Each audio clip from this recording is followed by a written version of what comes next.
नमस्कार विद्यार्थी मित्रांनो, मी उमेश कुदळे रयत प्रबोधिनीच्या या YouTube चॅनलमध्ये तुमच्या सगळ्यांचं स्वागत। अवघ्या 2-3 दिवसावरती आपली संयुक्त पूर्व परीक्षा आलेली आहे आणि तुमच्या सगळ्यांचे टेन्शन अगदी जोरदार पद्धतीने वाढत आहेत आणि त्या टेन्शन मध्येच थोडंसं तुम्हाला रिलीफ मिळावा या इंटेन्शनने आजच्या व्हिडिओच्या माध्यमातून तुमच्याशी संवाद साधत आहे। टेन्शन येणं हे या वेळेला अत्यंत स्वाभाविक आहे। तुम्ही स्पर्धेमध्ये आहात त्यामुळे तुम्हाला टेन्शन येणं अपेक्षित आहे आणि टेन्शन तुम्हाला येत असेल तर आता त्याचं व्यवस्थापन करणं हेच आपल्यासाठी अत्यंत महत्त्वाचं असणार आहे। टेन्शन घेऊ नका असे पोकळ शब्द सांगून काय होणार नाहीये, कारण तरी टेन्शन येणारच आहे तुम्हाला।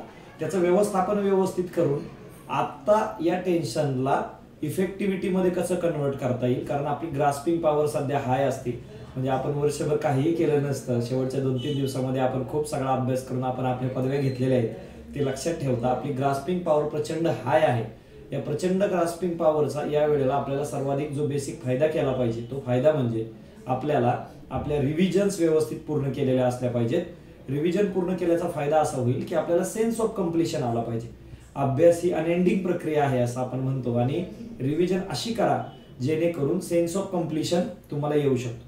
सातत्याने ज्या मुद्द्यांवरती तुमची कमांड आहे ते मुद्दे रिवाइज करण्याचे थोडेसे तुम्ही त्यांना वेळ कमी दिला आणि ज्या मुद्द्यांकडे आपलं दुर्लक्ष होतंय अशा मुद्द्यांची रिव्हिजन जर तुम्ही केली आणि सलग रिव्हिजन केल्याचा फायदा असा होईल तुम्हाला की त्या विषयाचा पूर्ण आवाका कव्हर करता येईल आणि जो सेन्स ऑफ कंप्लीशन नावाचा शब्द मी वापरतोय सातत्यानं तो सेन्स ऑफ कंप्लीशन तुम्हाला मिळेल आणि त्यातून तुम्हाला कम्फर्ट मिळू शकतो। येत्या काही दिवसामध्ये आता तुम्हाला सगळंच राहिलंय असं वाटत असेल, आता हे पण राहिले ते पण राहिले हे पण राहिले, याच वेळेला तुमच्याकडे तुमच्या अभ्यासाचं व्यवस्थापन योग्य पद्धतीने करणं हे आता या वेळेची सगळ्यात महत्त्वाची गोष्ट आहे। व्यवस्थित तुमच्याकडे उपलब्ध असलेल्या वेळ वेगवेगळ्या स्लॉट मध्ये तुम्ही डिवाइड करा। त्या स्लॉट मध्ये प्रत्येक विषयाची वेळ व्यवस्थित तुमच्या राहिलेल्या अभ्यासाच्या हिशोबाने डिवाइड करा। तेवढ्या वेळेमध्ये तो विषय व्यवस्थित पद्धतीने तुम्ही डिवाइड करून कंप्लीट करण्याचा प्रयत्न करा। यापूर्वी ज्या वेगवेगळ्या टेस्ट सिरीज तुम्ही सोडवल्या आहेत त्या टेस्ट सिरीजचं त्या वेळेला तुम्ही विश्लेषण केलेलं असतील तर त्या विषयाचे टेस्ट सिरीजचे प्रश्न तिथंच तुम्ही एकदा नजरेखालून घालवा। प्रिव्हियस इयर क्वेश्चन देखील नजरेखालून घालवा आणि पहिले तो विषय करायला 30 दिवस लागत होते, नंतर 2 दिवस लागायला लागले। आता अवघ्या 4-5 तासामध्ये तो विषय तुमचा कसा कव्हर होईल आणि जो बऱ्याच जणांचा होत असेल तो तशाच पद्धतीने आता कव्हर करून कृपया पुढे गेलं पाहिजे। सगळ्यात महत्त्वाचं या रिव्हिजनने आपल्याला सेन्स ऑफ कंप्लीशन दिला पाहिजे आणि हा सेन्स ऑफ कंप्लीशन जो आहे तोच तुम्हाला कॉन्फिडन्स देणार आहे। संयुक्तची पूर्व परीक्षा ही फक्त अभ्यासाची परीक्षा नसते।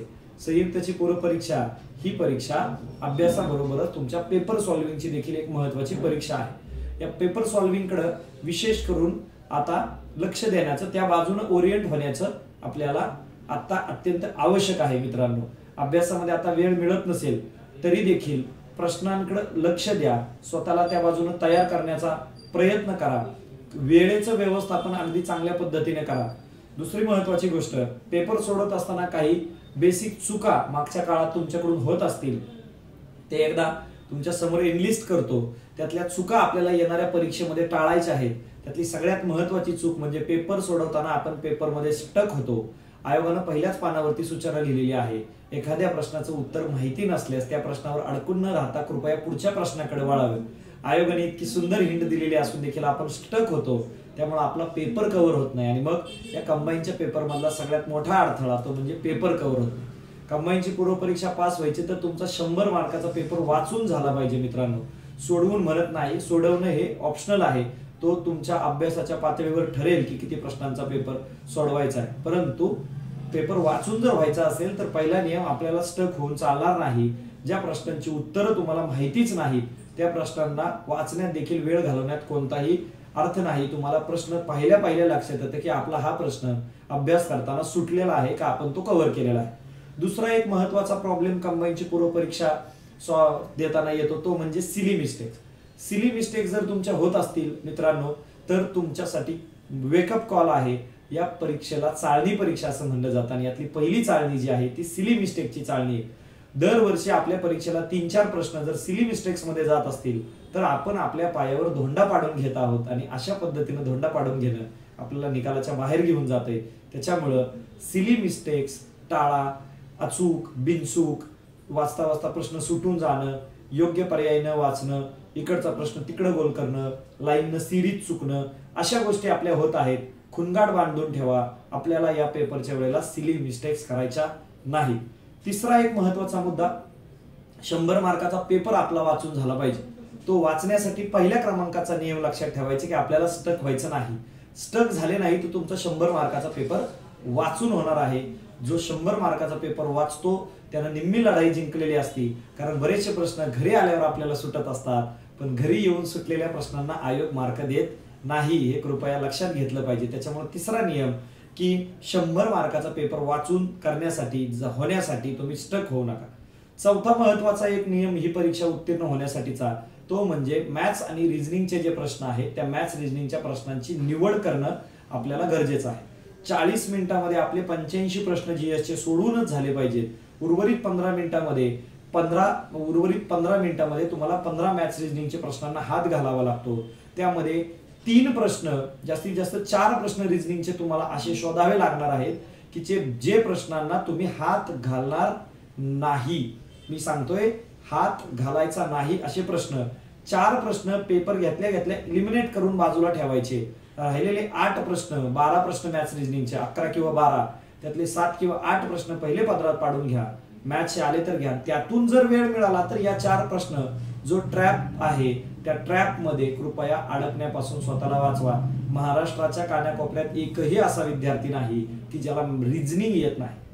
रिझनिंग जर सगळ्यांना येत असेल तर तिथे ट्रॅप असणारे लक्षात ठेवा. आणि तो ट्रॅप हे 3 ते 4 प्रश्न तुमचे 3-4 मिनिटं घेऊन जातात आणि 12-13 मिनिटांमध्ये अवघे 3-4 प्रश्न होतात आणि तेही बरोबर येत नाहीत आणि आपण मॅथ्सला निगेटिव्ह जातो. त्यामुळे मॅथ्स रिझनिंगचा हा ट्रॅप या ठिकाणी तुम्ही लक्षात घेतला पाहिजे. जाता जाता सगळ्यात महत्वाची जी गोष्ट आहे ती म्हणजे हा पेपर सोडवत असतानाचा आपलं टेम्परामेंट आणि हा पेपर सोडवत असतानाचा आपली मेंटल स्टॅबिलिटी. मागच्या वर्षीची पूर्वपरीक्षा किंवा राज्यसेवेची आत्ताची पूर्वपरीक्षा पाहिल्यावर तुम्हाला असं वाटलं असेल की आयोगाने सायकोलॉजिस्ट बसवले होते का काही परीक्षेमध्ये. आणि आयोगाने पहिले इंटर सब्जेक्ट शिफ्ट आयोग फॉलो करत होता. म्हणजे इतिहास सोपा असेल तर भूगोल अवघड असायचा, भूगोल अवघड असेल तर सायन्स अवघड असायचा, गणित त्याच्याही पेक्षा अवघड असायचा, इकॉनॉमिक्स मॉडरेट असायचा, करंट अफेअर्स ऍव्हरेज असायचा. अशा पद्धतीनं तुम्हाला पेपरमध्ये स्टेबल होऊ दिलं जायचं नाही.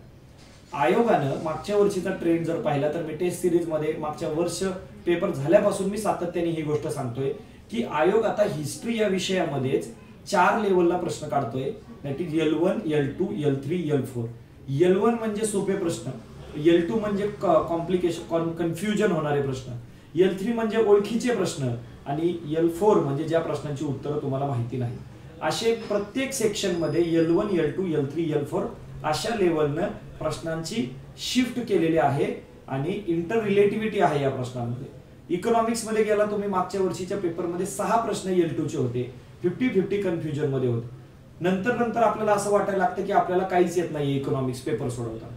सायन्स मध्ये गेले सलग बंच होते 3-3 प्रश्नांचे, L3 चे 3, L4 चे 4. मग आपली हिंमत गळून गेली. काही पोरांचं सायन्स पहिला सेक्शन आला त्यातून वाचला तुम्ही, दुसरा पॉलिटीचा आला, त्यामुळे राहिलेली सगळी एनर्जी गेली, तुम्ही धारातीर्थी पडले पेपरमध्ये. आयोगाने इंटर सब्जेक्ट शिफ्ट बरोबर इंटर क्वेश्चन शिफ्टिंग देखील आपल्याला सुरू केलेलं आहे. या ट्रॅप मधून जर तुम्हाला वाचायचं असेल तर तुम्हाला क्वेश्चन वाईज जावं लागेल. एका प्रश्नाचा विचार त्याच प्रश्नापुरता करावा लागेल. तो प्रश्न सॉल्व्ह झाल्यावर पुढच्या प्रश्नावरती त्याचा परिणाम होऊ देऊ नका, त्याच्या पुढच्या प्रश्नावर मागच्या प्रश्नाचा परिणाम होऊ देऊ नका. जर तुम्ही आयोगानं तुमच्यासाठी बनवलेल्या या सायकोलॉजिकल ट्रॅप मधून पर क्वेश्चन स्ट्रॅटेजीवर जर बाहेर पडले नाही तर तुम्हाला या रिझल्ट मध्ये पास होणं मुश्किल होणार आहे. तुमचं पेपर सॉल्व्हिंगच्या वेळेची जी एनर्जी आहे ती डाऊन होऊन जाईल आणि तुम्ही कन्फ्युजन मध्ये जाल. पेपरमध्ये तुम्हाला असं वाटेल की मला काहीही येत नाही. आणि विशेष हे सगळं तुम्हाला एका तासात करायचंय हे लक्षात ठेवा. माझा या क्षेत्रातला अनुभव, मला मिळालेलं पद आणि मी मागच्या 5-6 वर्षे या क्षेत्रामध्ये विद्यार्थ्यांशी सातत्यानं बोलतोय. विद्यार्थ्यांची मानसिकता पेपर सोडवत असताना चांगली नसते आणि त्याचमुळं आपण कितीही अभ्यास केला तरी या स्पर्धेमध्ये टिकत नाही. माझं जाता जाता 2-3 दिवसासाठी तुम्हाला एवढंच सजेशन असणार आहे, कीप युअर स्पिरिट्स हाय. करना है तो करना है, ये करने के लिए हम यहाँ पे आए हैं. ज्या दिवसापर्यंत तुम्ही स्वतःसाठी काम करणार नाही, स्वतःसाठी उभे राहत नाही, स्वतः व्यवस्थितपणे विचार करून तो प्लॅन एक्झिक्यूट करत नाही, तोपर्यंत आयोगाच्या प्रेशर कुकर सिस्टीम मधून तुम्हाला बाहेर पडता येणार नाही। जर मागचे वर्षभर तुम्ही अभ्यास केलेला असेल, मागचे वर्षभर जर व्यवस्थित तयारी केलेली असेल, तर रिझल्ट तुमचा असणार आहे मेंटली स्टेबल राहणं। फक्त अभ्यासाची परीक्षा नाही, तर पेपर सॉल्व्हिंगची परीक्षा आहे, तुमच्या टेम्परामेंटची परीक्षा आहे। आणि या परीक्षेतून सुखरूप बाहेर पडायचं असेल तर तुम्ही मेंटली स्टेबल राहणं ते 1 तासामध्ये खूप गरजेचं आहे। त्यामुळे पुढचे 4 दिवस जर तुम्हाला प्रेशर येत असेल आता, that is completely natural. You have to maintain the pressure so you can win the race. We are in the race आणि रेस सुरू झालेली आहे।